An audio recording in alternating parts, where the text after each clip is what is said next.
Hi guys, it's Miss Lisa. Woo! And I get to be on the porch today because it's not raining yet. And today I have for you Sophie's Squash Go to School. If you did not hear me read Sophie's Squash before, you might want to scroll back through either the YouTube or the Instagram so you can hear that. This is kind of like a sequel. This is what happened next. But in case you don't want to, or you're not able to do that, this is Sophie. And she has a friend who happens to be a squash. And now there's, okay, so what happened in the first book is that because it's a squash, it got put back into the garden, right? Because it was all getting moldy and kind of soggy. So they put it back in the garden, and then 2 baby squash came out. And those are the 2 baby squashes that now she is going to bring to school.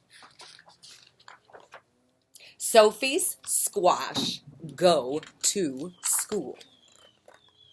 On the first day of school, Sophie peeked inside her classroom. Oh, look at how busy that is. There's a lot going on there. Kids were everywhere, talking, laughing, bouncing. Her mama said, "You'll make a lot of friends." Sophie clutched her backpack. "No, I won't," she said. "You'll have a lot of fun," said her dad.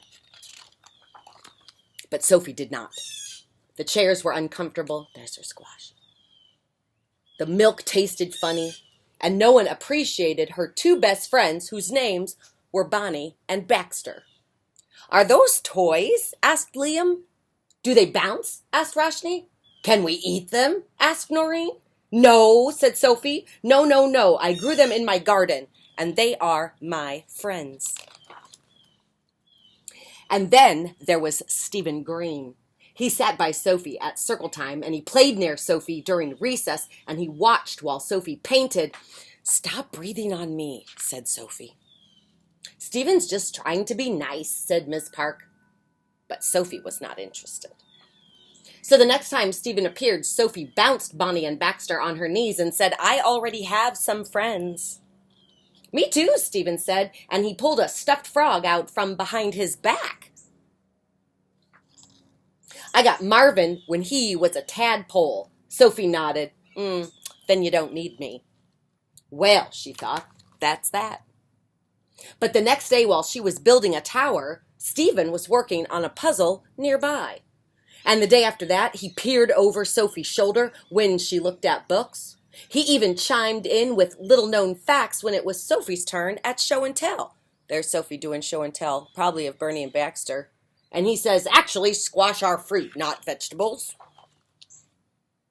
Sophie's parents were no help at all. "Stephen sounds adorable," said her mother. "And it's good to have friends." "Especially human ones," said her dad. Sophie hugged Bonnie and Baxter tightly.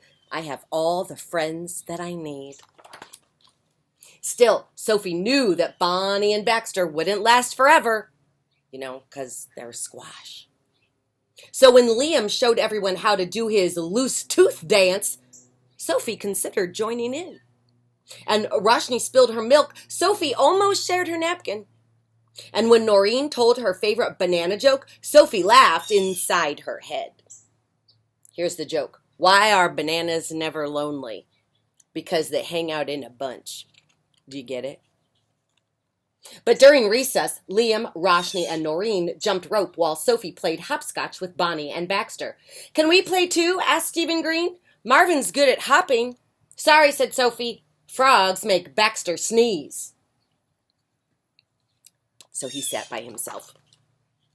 That weekend, Bonnie and Baxter looked too tired to hop or to build towers.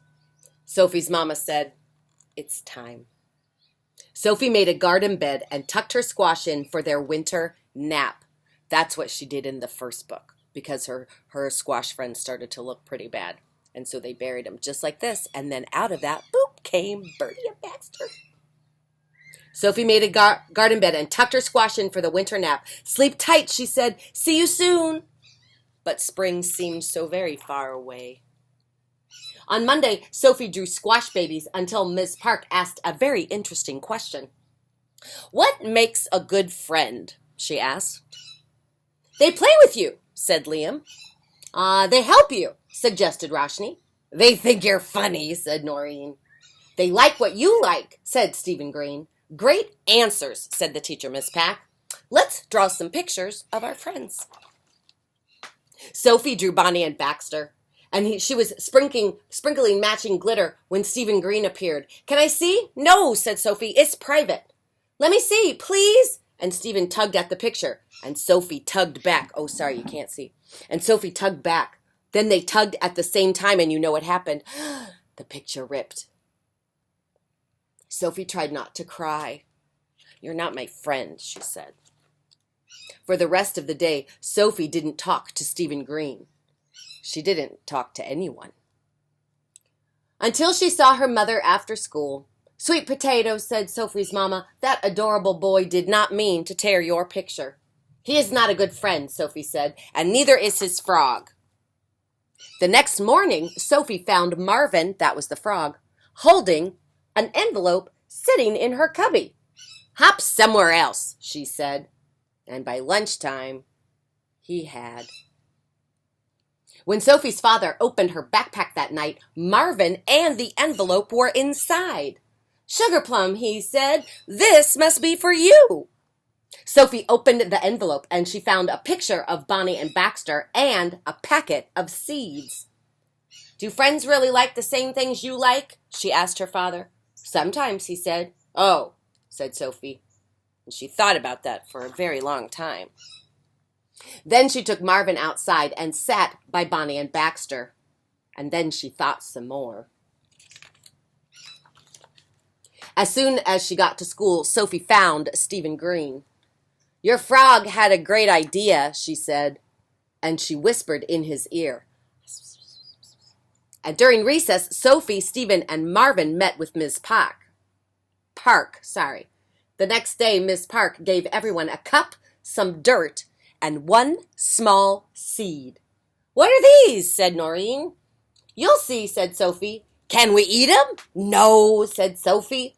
You don't eat a friend, added Stephen. Soon the seeds were planted in the dirt-filled pots. Stephen added water, and Sophie set them in the sun. Nothing's happening, said Roshni. But before too long, tiny shoots appeared. Sophie and Stephen did a new plant dance and invited everybody to join in. See, said Sophie, sometimes growing a friend just takes a little bit of time. And that is called Sophie's Squash Go to School. And I'm Miss Lisa. I hope you enjoyed Porch Time Story Time. It sure was nice to be actually back out on the porch again. I'll see you in a little bit. I got one more for you today. Bye-bye.